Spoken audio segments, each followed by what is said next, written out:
Amis de la masse, bonjour, bienvenue sur cette nouvelle édition de la Chronique du Doc. Aujourd'hui, on va parler des veines des bodybuilders. Comment ça se fait que pendant l'entraînement, les personnes à la salle de sport ont les veines qui grossissent, que ce soit au niveau des bras, du cou ou encore des cuisses pour certaines personnes. Il y a plusieurs raisons, c'est ce qu'on va voir tout de suite, générique.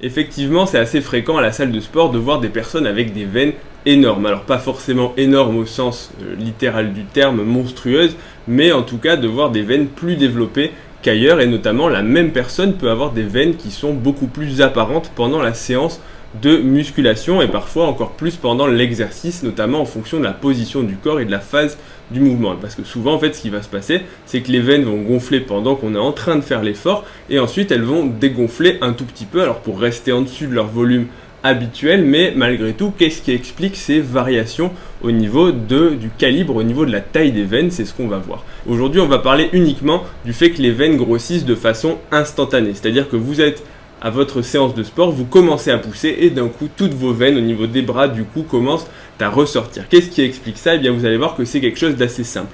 Les veines, ce sont des vaisseaux sanguins qui, contrairement aux artères, vont pouvoir se dilater. Pour faire un bref rappel, les artères, ce sont les vaisseaux sanguins qui partent du cœur pour apporter de l'oxygène et du sang jusqu'aux muscles. Donc on a tous des artères à différents endroits, et les veines, ce sont les vaisseaux sanguins qui vont repartir des organes pour revenir jusqu'au niveau du cœur avec le sang pauvre en oxygène. Et la différence fondamentale entre les artères et les veines, c'est à la fois leur composition au niveau de leurs parois, mais également leur volume et leur taille. Pour être très schématique, les artères, ce sont des vaisseaux sanguins qui sont fortement musculaires et de petit calibre, avec des parois assez résistantes. Il y a une pression artérielle qui est importante, contrairement aux veines qui sont des vaisseaux sanguins de plus gros diamètre avec une pression qui est moindre. Les veines, ce sont les vaisseaux sanguins qu'on voit en superficie, on ne voit pas les artères ou à de rares exceptions près, et les veines justement vont pouvoir se dilater plus ou moins en fonction notamment de la pression, mais surtout du volume. Ce qui fait qu'une veine va se dilater, en fait, c'est la quantité de sang qui est à l'intérieur. Là où les artères ne peuvent à peu près pas beaucoup se dilater, en tout cas pas de façon significative et pas de façon visible, les veines peuvent aller jusqu'à doubler de volume, voire même tripler selon les différentes conditions, et notamment quand les veines sont vides, c'est-à-dire qu'elles sont toutes plates avec une quantité de sang infime à l'intérieur.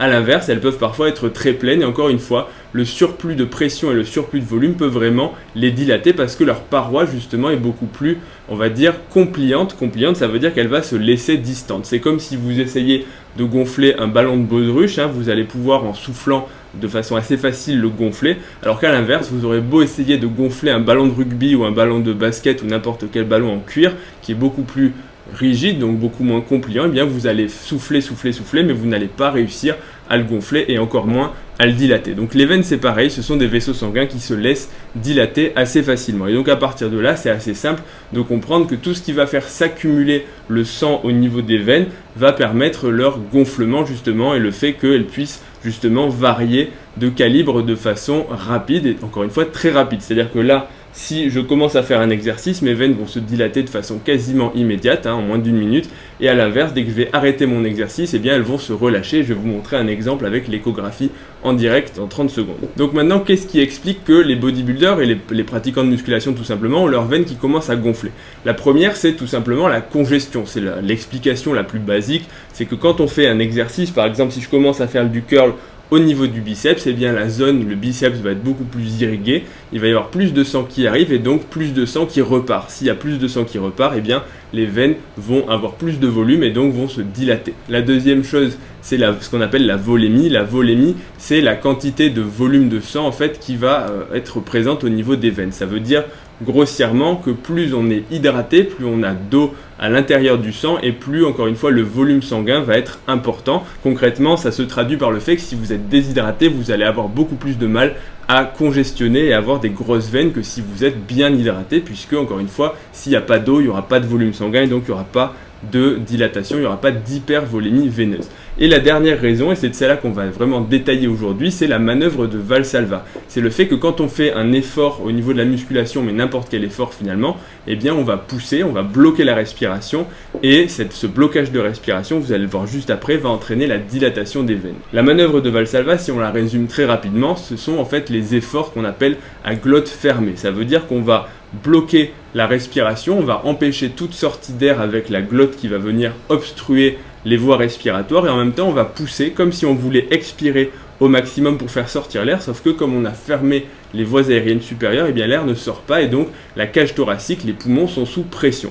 Cette hyperpression va donc rigidifier et augmenter la pression au niveau de la cage thoracique, mais également augmenter la pression au niveau abdominal. Donc on a une hyperpression thoracique et une hyperpression intra-abdominale. Cette hyperpression, en fait, elle a pour conséquence de collaber, de comprimer en fait les différentes veines au niveau, encore une fois, de l'abdomen, et notamment ce qu'on appelle les veines caves. Les veines caves, ce sont les deux principales veines. Il y a la veine cave supérieure qui va drainer tout le sang de la partie supérieure du corps, donc au-dessus du cœur, et la veine cave inférieure qui va drainer tout le sang des membres inférieurs et en fait en dessous du cœur. Les deux veines principales arrivent au niveau du cœur et vont le remplir. Mais ces veines, encore une fois, comme on l'a vu, ce sont des veines avec des parois très compliantes. Donc si on augmente la pression à l'extérieur, eh bien les veines vont se retrouver comprimées par cette hyperpression, et donc le sang en fait va stagner en amont. Et donc c'est pour ça que si le sang n'arrive pas à revenir jusqu'au niveau du cœur, eh bien il va stagner, il va rester au niveau des veines. Et donc ça veut dire quoi? Ça veut dire au niveau des veines,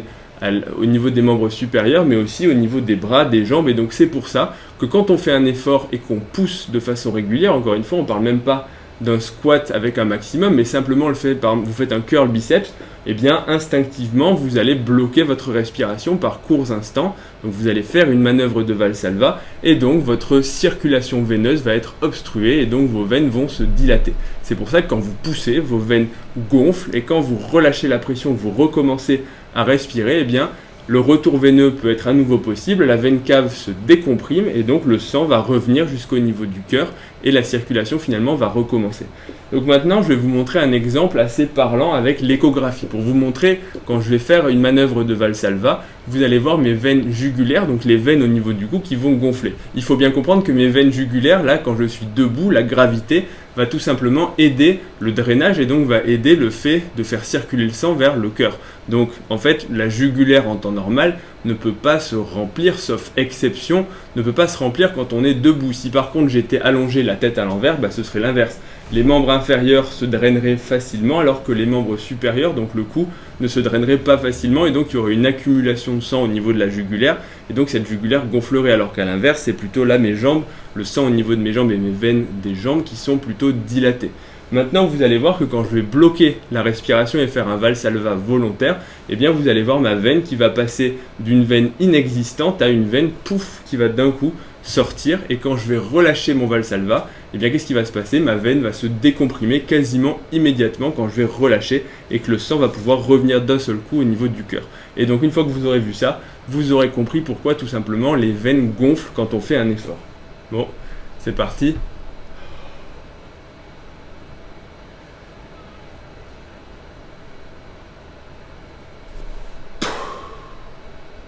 Voilà, je ne sais pas si vous avez vu, mais la jugulaire, de toute façon, encore une fois, ça peut se voir par la simple contraction, même sans forcément avoir besoin de l'échographie.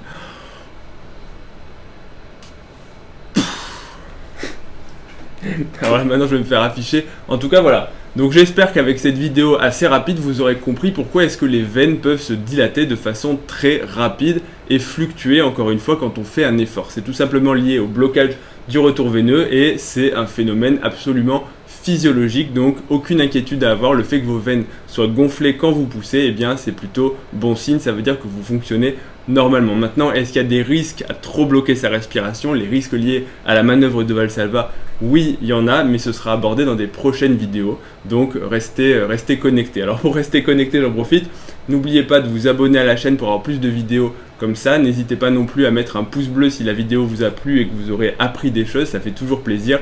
Et qu'est-ce que je peux vous dire d'autre? Retrouvez-moi sur Instagram, Dr Miaous, et sinon, je vous dis à bientôt pour la prochaine vidéo. Salut à tous.